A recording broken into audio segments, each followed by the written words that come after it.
Tunggu dulu. Ini kita mau bahas apa nih? Kita mau bahas finansial atau mau bahas yang lain? Nanti dulu bos, sabar. Dari kemarin banyak banget yang nggak sabar sama gua. Bro, gitanya. Mana dong stok tipnya? Mana dong kriptonya? Ah, gue bilang sabar. Tadi malam Apple tuh ada event besar. Namanya Apple Event. Rilis namanya Mac Studio. Terus kenapa kita perlu bahas Mac Studio nih? Karena gua kan historinya panjang nih sama Apple nih. Gua yang bawa Apple App ke sini, direksi-direksinya. Gua mau kasih cerita nih pada lu pade. Itu M1 itu berangkat dari kekesalan Apple terhadap Intel. 2006 Apple pindah ke Intel karena PowerPC selesai tuh partnership-nya. Nah, pengharapannya supaya performance Apple kompetitif dibanding PC Windows. Nah, lah kita semua dikerjain sama Intel, bro. Mentang-mentang market leader, performanya dari Gen 6 sampai Gen 11 ya gitu-gitu aja. Flat gitu loh. Basisnya semua masih basis Skylake. Sampai tahun ini atau akhir tahun kemarin CEO-nya disuruh turun sama board investor. Karena board director pada kesel gitu loh, board commissioner maksudnya. Kesel. Nah, kenapa? Syukurnya di PC itu ada AMD yang tiba-tiba naik tuh performanya dengan Ryzen.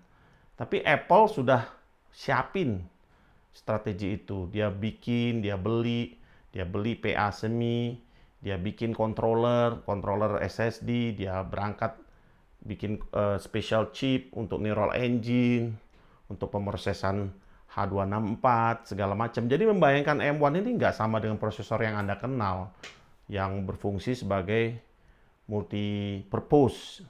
Tapi ini lebih ke arah seperti DSP on the chip. Artinya, ya fungsi-fungsi spesifik yang dipergunakan di komputer itu diakomodir di sini gitu loh.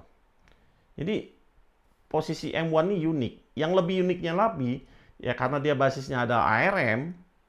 ARM ini low power, bro. Orang tuh jarang tahu bahwa ARM ini juga dulu punya Apple tahun 70-an. Nah, kemudian sekarang kita semua pakai smartphone kan, bahkan smartphone lebih banyak tuh daripada komputer. Ya pada kan rata-rata udah 10 kali, 20 kali ganti handphone, ada yang lebih gitu kan. Tapi komputer mungkin nggak ganti-ganti ya, jarang lah ganti gitu. Karena penetrasi smartphone ini lebih dari handphone daripada komputer. Nah, prosesor di dalam itu basisnya ARM. ARM ini cuma jual lisensi. Nah, berdasarkan lisensi yang ada, Apple kembangin. Jadi A4, A5, A6, A7, terus sampai ini A15 ya. Nah, untuk desktop last year, 2 tahun yang lalu, November 2020, produk pertama rilis. MacBook Air M1. Biasanya kan kalau MacBook Air dipandang sebelah mata tuh, ya nggak? Oh, beda kali ini bro. Ini M1 ini nggak main-main gitu loh. Performanya tuh excellent. Nah, lu biasa main video edit Final Cut, mau DaVinci, cukup MacBook Air udah terbang-terbang. Nah, berapa bulan kemarin Apple masuk ke cache cow kedua. Dia tambahin tuh modul GPU-nya di situ, dia tambahin core prosesornya di situ. Jadilah M1 Pro dan M1 Max. Nah, tadi malam apa? Tadi malam ini ya biasa modulnya ditambahin lagi sama Apple seperti kayak dual prosesor gitu dimasukin gitu. Nah, di dalam satu chip disebut M1 Ultra. M1 Ultra ini kalau lu lihat performanya gimana sih dibanding PC? Nah, ini nggak main-main nih. Lu kalau bandingin komputer biar tahu omongan gua tadi, apakah prosesornya sama apa nggak sama, performanya Gen 6 sama Gen 11 sama, bercanda ini. Lu lihat aja di benchmark situsnya. Ya landai gitulah bahwa performanya di Passmart, di Geekbench.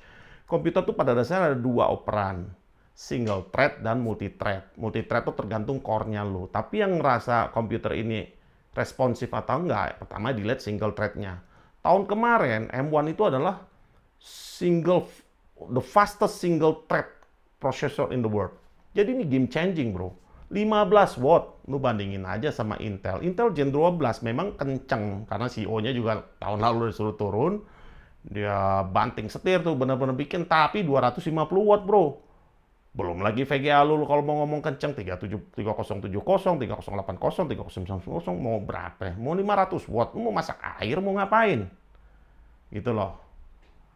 Nah, Ini M1 Ultra nggak main-main deh. Lu kalau video edit segala, udahlah, beli dah bro. Beli, udah nggak ada main-main. Nah, bahkan orang biasa pun harusnya semua akan pakai beginian, mesin beginian. MacBook Air itu bisa ancas lu unplug 2 hari.